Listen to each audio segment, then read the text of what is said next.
Queridos, a paz do Senhor Jesus, estamos aqui mais uma vez para juntos exaltarmos e adorar o nome do nosso Senhor e compartilhar a sua palavra. Amém? Que Deus possa continuar abençoando, guardando, livrando a vida de cada um dos irmãos, a vida de cada um de vocês que estão aí nos vendo, estão nos assistindo, em nome de Jesus. Amém, querido? Hoje, domingo, um dia bonito, dia de sol, né? Um dia de primavera, onde muitas flores estão brotando aí afora, muito verde, muitas cores, e nós aqui dentro de casa. Mas em tudo nós temos que dar glórias ao nosso Deus, porque Ele sabe de tudo e sabe de todas as coisas. Sabe de todas as coisas, graças a Deus por isso, amém? É muito bom estarmos aqui juntos novamente, com todos os irmãos, apesar de estarmos longe, né, fisicamente, mas estamos juntos, né, de uma forma assim, ligados, de uma forma espiritual, amém, queridos? Hoje também é um dia muito importante, é um dia em que nós comemoramos a Páscoa. Comemoramos o dia em que o povo foi liberto através da morte do Cordeiro. Graças a Deus. E é sobre isso que nós vamos estar falando aqui esta tarde. Amém? Já está conosco aqui nosso irmão Augusto Jarbas, a Rai, né? A Catarina, o David, o Eduardo, toda a família, em nome de Jesus, que Deus continue abençoando a vida de cada um dos irmãos de uma forma poderosa. Amém? Tá também aqui a irmã Lu, toda a família. Irmãozinho, ó, Deus abençoe, nós estamos juntos, tá, querido? Ligados aí, em nome de Jesus. A Lidiane, que Deus abençoe também a Lid, que Deus abençoe a irmã Lu. Tá também aqui conosco a Edilene, que Deus te abençoe, em nome de Jesus. Creio que também o Yuri, o David, o Joseano também está aí junto, né? Amém, graças a Deus por isso. E ainda bem que Deus ele nos proporcionou, né, uma forma de nós estarmos juntos, mesmo estando longe, que é através da internet, através dos cultos online. Eu confesso aos irmãos que eu não vejo a hora que isso tudo acabe, para que nós possamos de fato estar reunidos no mesmo local, adorando, né, o nome do nosso Senhor e sendo edificado um com os outros ali. Amém, queridos? Mas enquanto isso não acontece, cada um fica em suas casas e assim vai se cumprir aquilo que Deus tem em nossas vidas. Amém? Tem mais pessoas aqui que estão entrando e a gente vai falando com cada um ao longo aqui ao decorrer aqui da palavra. Amém, irmã Tereza, toda a sua família, que Deus abençoe, minha irmã, de uma forma poderosa. Amém? Já também vai entrar aí a irmã Penha também não perde o culto, a irmã Penha está sempre ativa. Que Deus abençoe a senhora, irmã Penha, em nome de Jesus. Todos os outros irmãos também, que agora no momento, eu sei que alguns entram depois, assistem o vídeo depois, então todos vocês que estão aí nos assistindo, todos vocês que pertencem à Igreja de Nova Vida em Lisboa, ou qualquer outra igreja, qualquer outra denominação, que Deus possa te abençoar de uma forma poderosa, de uma forma tremenda. Amém? Aleluias. Glórias a Deus. Queridos, hoje nós vamos falar sobre dois temas. O primeiro tema é a Páscoa. Hoje, como dia de Páscoa, é importante nós falarmos sobre a Páscoa, o que é a Páscoa, como foi a Páscoa, o que significa a Páscoa. E logo após, eu vou estar trazendo uma meditação que tem como título Olhar de Misericórdia. Amém? Então, vamos ler aqui o texto no livro do Êxodo, capítulo 12 e verso 7. Amém? Nós vamos ler o texto agora, vamos orar e vamos dar continuidade aqui à palavra de Deus. E diz assim, Êxodo, capítulo 12, verso 7. Você que encontrou, diga amém. Não ouvi, irmãos? Então escreva, tá bom? Você que encontrou, se eu não consigo te ouvir, pelo menos escreva amém. Encontrei. Amém? Vamos ler? Êxodo 12, capítulo 7. E depois nós vamos estar lendo o capítulo 12. E diz assim a palavra de Deus. E tomarão do sangue e poloão em ambas as ombreiras e nas vergas da porta, nas casas em que o comerão. Verso 12. E eu passarei pela terra do Egito esta noite, e ferirei todo o primogênito na terra do Egito, desde os homens até os animais, e sobre todos os deuses do Egito farei juízo. Eu sou o Senhor. Amém? Curve sua cabeça. Querido Deus e poderoso Pai, neste momento, ó Pai, a tua igreja está reunida, Senhor, para juntos, ó Pai, te prestar um culto racional e ouvir, ó Pai, ser alimentado pela tua palavra. Senhor, em nome de Jesus, por favor, Deus, fale conosco e nos revele aqui, Senhor, aquilo que está oculto, profundo e escondido, para que a nossa fé continue sendo edificada e fortalecida, Pai amado, no Senhor. Meu Deus, em nome de Jesus, que o Senhor possa visitar agora cada casa, cada lar, cada família, que agora todo espírito, ó Pai, que esteja trabalhando o contrário, venha ser repreendido agora em nome de Jesus. Que toda inquietação, ó Pai, venha cair por terra, em nome de Jesus. Que toda obra, todo projeto de Satanás para tirar a atenção dos teus filhos, venha ser, ó Pai, desfeito agora em nome de Jesus. Meu Deus, envia anjos, ó Pai, com espada desembanhada em fogo, para guerrear ao nosso favor, Senhor, para que nós possamos, ó Pai, ouvir, absolver e praticar a Tua palavra. Assim, ó Deus, eu te louvo e te agradeço, em nome de Jesus. Amém e amém. Amém. Queridos, como os irmãos sabem, a primeira Páscoa foi instituída no Egito, né? Quando o povo estava cativo lá, trabalhando de escravo para Faraó. O povo foi para o Egito através de José. José trouxe os seus irmãos, trouxe o seu pai, trouxe a sua mãe, foi levantado como governador na casa de Faraó e ali ficou toda a sua família. E ali eles cresceram e multiplicaram-se. Ali eles cresceram e povoaram aquela terra, ao ponto do egípcio, do Faraó, se preocupar.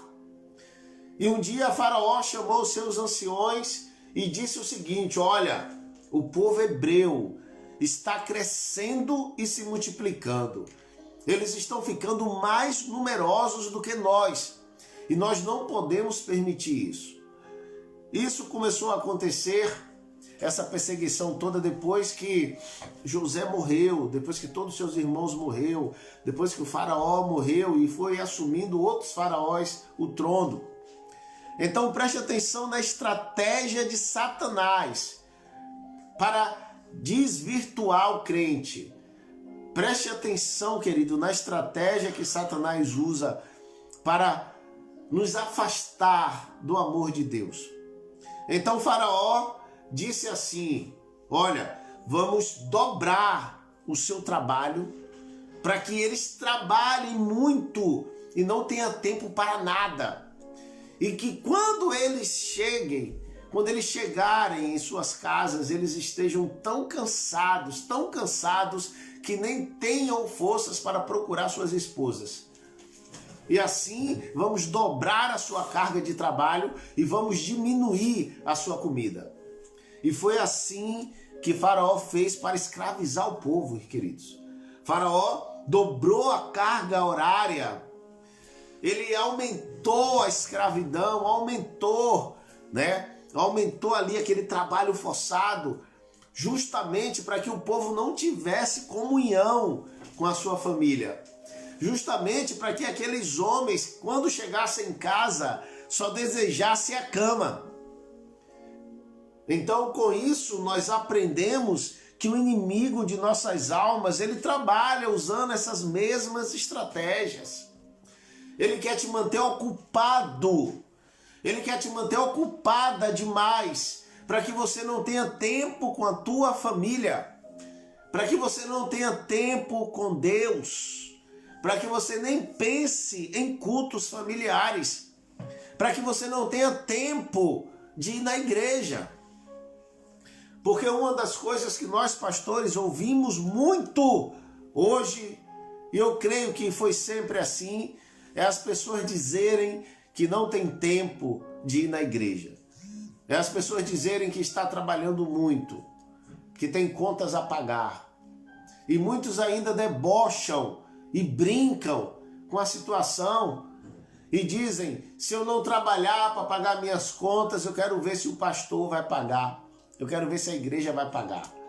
Queridos, nós temos que entender que Satanás, ele trabalha de uma forma sutil, ele trabalha de uma forma imperceptível. E quando as pessoas pensam, elas já estão totalmente envolvidas nos seus planos e nos seus projetos. Então, querido, em nome de Jesus, que isso seja quebrado hoje na tua vida, que os teus olhos espirituais possam estar abertos e que você possa entender que você precisa de tempo para a tua casa, primeiramente, depois para a igreja. Você precisa de tempo para Deus, você precisa de tempo para ter uma comunhão e ter um relacionamento com Ele. E foi por causa disso que o povo do Egito foi escravizado. E sem falar que à medida que o povo deixava de buscar a Deus, eles deixavam também de crescer, de se multiplicar. E à medida que eles não tinham mais tempo de comunhão com sua família, eles começaram a introduzir outros deuses dentro de suas casas. Eles começaram a adorar outros deuses. Aquela geração não estava sendo mais passado do pai para filho, do filho para o pai. Aqueles milagres que Deus fez, aquilo tudo que Deus operou já não estava mais sendo passado. A geração estava crescendo de uma forma como se não existisse Deus, irmãos. Por quê? Porque eles não tinham tempo por causa do trabalho. Então, alguns remanescentes, em meio ali àquela multidão que agora estava sendo escravo, começaram a clamar a Deus, para que Deus enviasse um libertador, para que Deus enviasse alguém que pudesse libertá-los daquela vida de escravos, daquela escravidão toda. E Deus, pela sua misericórdia, Deus nos olhou, Deus olhou para eles com um olhar de misericórdia.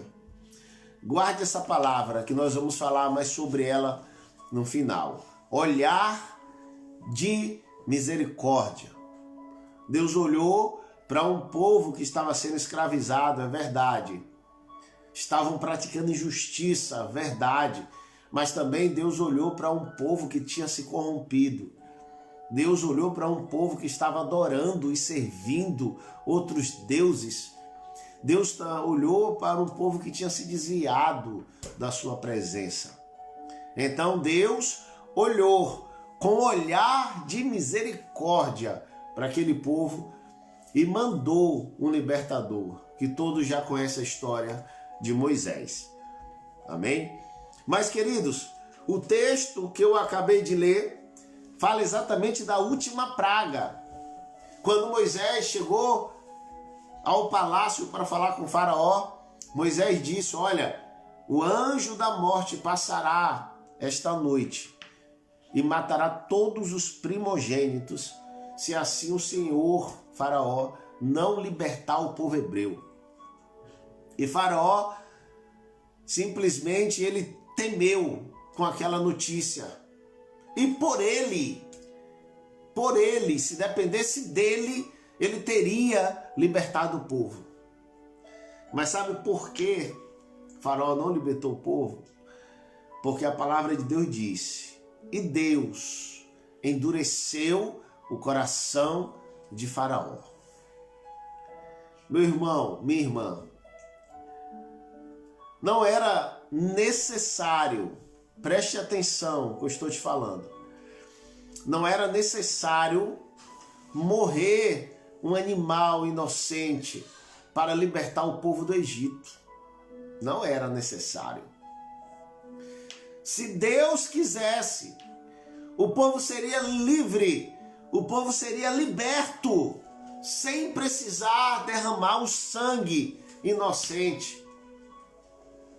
Mas sabe por que Deus endureceu o coração de Faraó? Para que esse sacrifício fosse feito, para apontar para Cristo, para apontar para o Messias, para apontar para o nosso Salvador. Moisés libertou o povo da escravidão do Egito. E Deus estava planejando, já tinha planejado algo maior: libertar o povo da escravidão do pecado. Então, meu irmão, preste atenção, minha irmã. Deus não precisava que aquele animal morresse. Ele simplesmente poderia deixar que Faraó libertasse o povo e o povo seguisse. Mas entenda, tudo aquilo que é feito de uma forma muito fácil, nós esquecemos e não damos o devido valor. 2 motivos. Um, para dizer para o Egito que não existe outro Deus a não ser o nosso Senhor. E 2, para servir de memorial até os dias de hoje, para ser passado de pai para filho, de geração por geração. Por causa disso, Deus endureceu o coração de Faraó, não só por causa dessa última, não só nessa praga, mas em todas as outras pragas.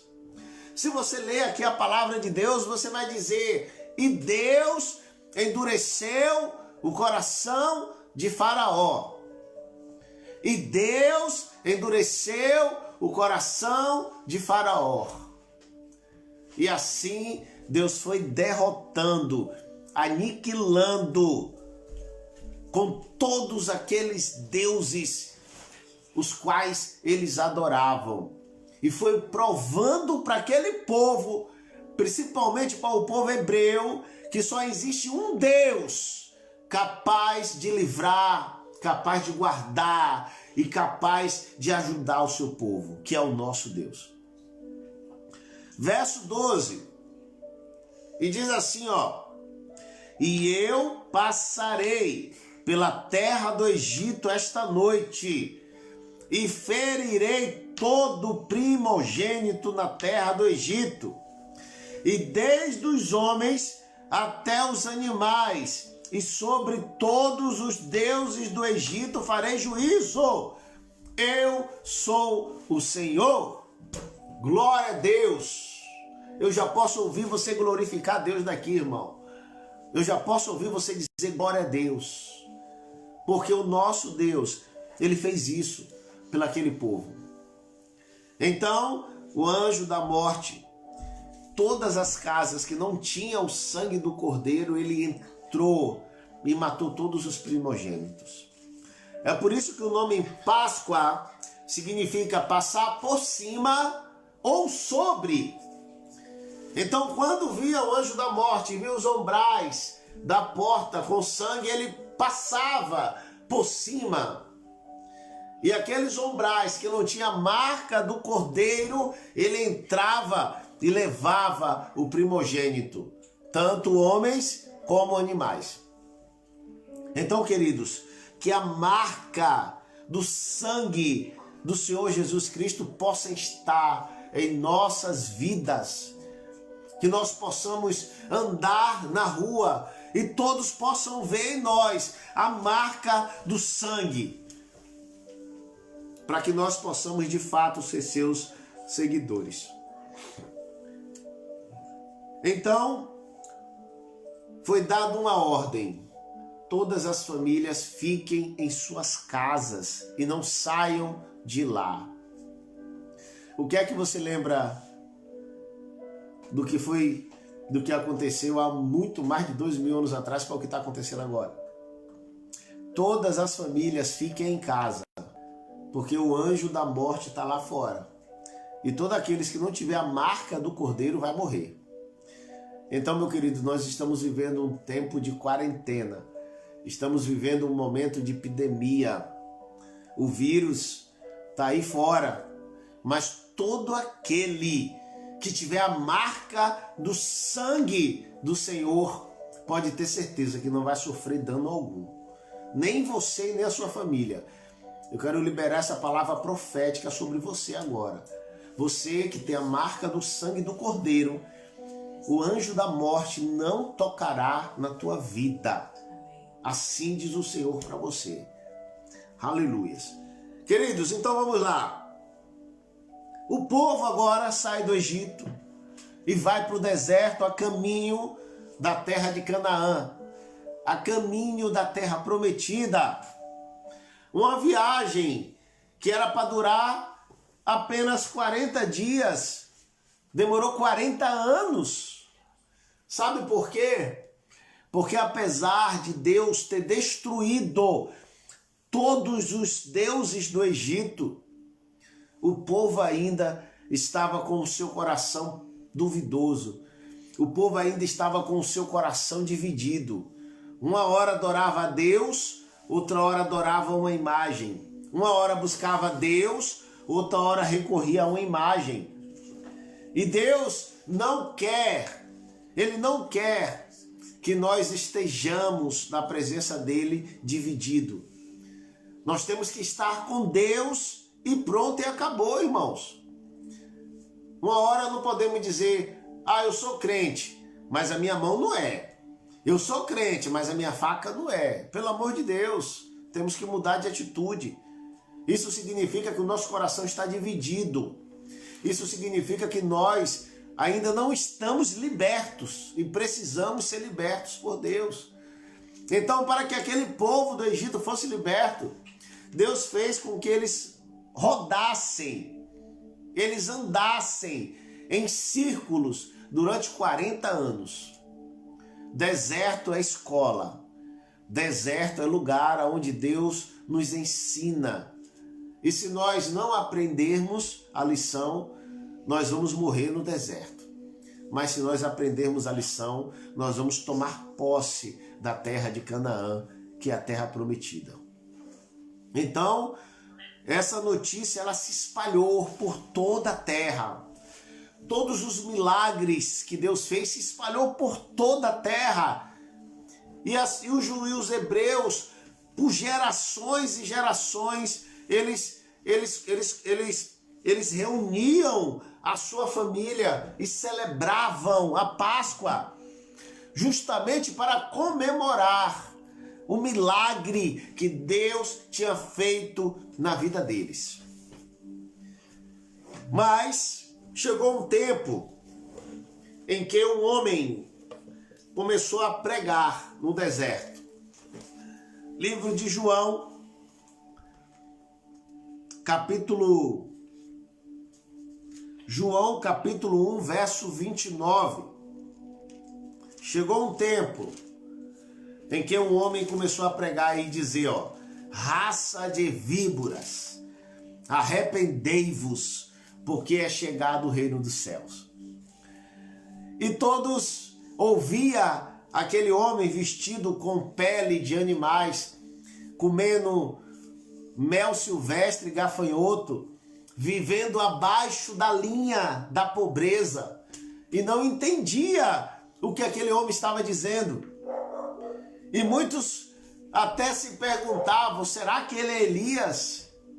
Será que ele é um daqueles que ressuscitou, um dos profetas? Mas João Batista estava anunciando a vinda do Messias. E o povo, por acaso, estava esperando que viesse o libertador. Assim como Deus levantou Moisés para libertar o povo da escravidão do Egito, o povo ali estava esperando que Deus levantasse um libertador para libertá-los da opressão e da escravidão de Roma. Porque eles pensavam, assim como Deus nos libertou do Egito, da escravidão de Faraó, ele também vai nos libertar da escravidão dos romanos e nós vamos ser um povo livre. Mas, queridos, os planos e propósitos de Deus eram além daquilo que eles pensavam. Eu quero te dizer que os planos e propósitos de Deus é além daquilo que você pensa, é além daquilo que você imagina. Deus, ele não quer só te libertar da escravidão humana, mas ele quer te libertar da escravidão do pecado. A escravidão que só ele tem poder de te libertar. Então, se nós formos olhar aqui, a partir do verso 1, vai dizer o seguinte, que no princípio era o verbo, e o verbo estava com Deus, e o verbo era Deus. Ele estava no princípio com Deus. Todas as coisas foram feitas por ele, e sem ele nada do que foi feito se fez. Nele estava a vida, e a vida era a luz dos homens. E a luz resplandece nas trevas, e as trevas não compreenderam. E houve um homem enviado de Deus, cujo nome era João. Este veio para testemunho, para que testificasse da luz, para que todos crescem por ele. Não era ele a luz, mas veio para que testificasse da luz. Ali estava a luz verdadeira, que alumia a todo homem que vem ao mundo. Estava no mundo, e o mundo foi feito por ele, e o mundo não o conheceu. E veio para o que era seu, e os seus não receberam. Por que os seus não receberam? Porque os seus estavam esperando um grande general, um grande comandante, talvez montado em um grande cavalo, com um grande poder militar, expulsar os seus inimigos ali da sua terra. E Deus estava planejando algo muito maior para eles. Mas a todos os que receberam, deu-lhes o poder de serem feitos filhos de Deus, aos que crerem no seu nome, os quais não nasceram do sangue, nem da vontade da carne, nem da vontade do varão, mas de Deus. Verso 14. E o verbo se fez carne e habitou entre nós, e vimos a sua glória, como a glória do unigênito do Pai, cheio da graça e da verdade. Glórias a Deus. João estava pregando e anunciando que o caminho estava sendo aberto para que o Messias, para que o Cordeiro que tira o pecado do mundo chegasse. Ainda no livro de João, capítulo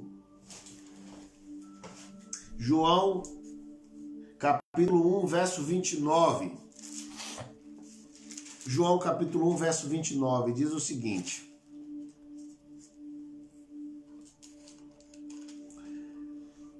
e confessou e não negou.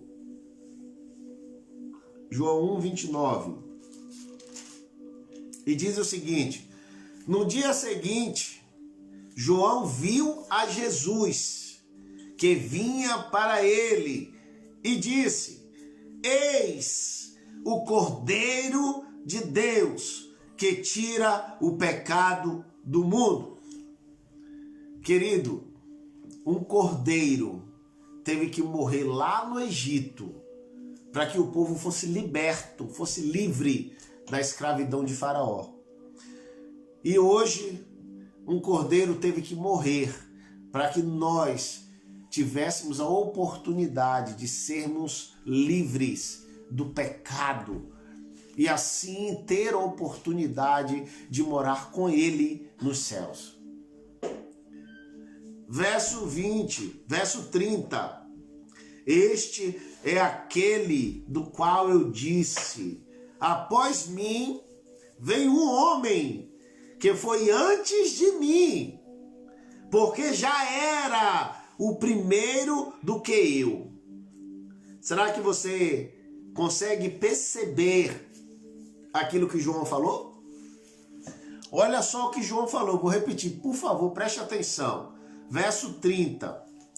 Este é aquele do qual eu disse: após mim vem outro homem que foi antes de mim. Olha só, que foi antes de mim, porque já era o primeiro do que eu. E eu não conhecia, mas para que ele fosse manifestado a Israel, vim eu, por isso batizando com água. E João testificou dizendo: eu vi o Espírito descer do céu como uma pomba e repousar sobre ele. E eu não conhecia, mas o que me mandou batizar com água, esse me disse: sobre aquele que vires descer o Espírito, e sobre ele repousar, este é o que batiza com o Espírito Santo. E eu vi e tenho testificado que este é o Filho de Deus. Este é o Cordeiro Santo que tira o pecado do mundo. Outra coisa, queridos, assim como aquele cordeiro inocente lá no Egito não precisava morrer, se Deus quisesse, Jesus também não precisaria morrer. Mas foi necessário que o sangue dele derramasse naquela cruz, pelas ruas, para que através do sangue dele nós pudéssemos ser comprados. Então isso tudo aconteceu para que Deus pudesse nos comprar, para que nós pudéssemos ser seus e assim ter a oportunidade de morar junto com ele. João capítulo 12,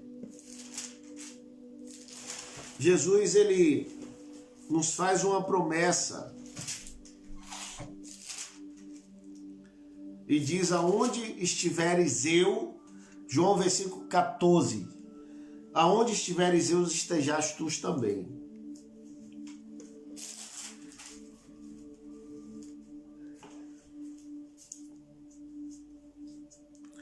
Glórias a Deus. Não se turbe o vosso coração. Credes em Deus, credes também em mim. Na casa de meu pai há muitas moradas. E se não fosse assim, eu vos teria dito, pois vou preparar-vos lugar. E se eu for e vos preparar lugar, virei outra vez e vos levarei para mim mesmo, para que onde eu estiver, estejais vós também. Foi necessário morrer o cordeiro lá no Egito para aquele cordeiro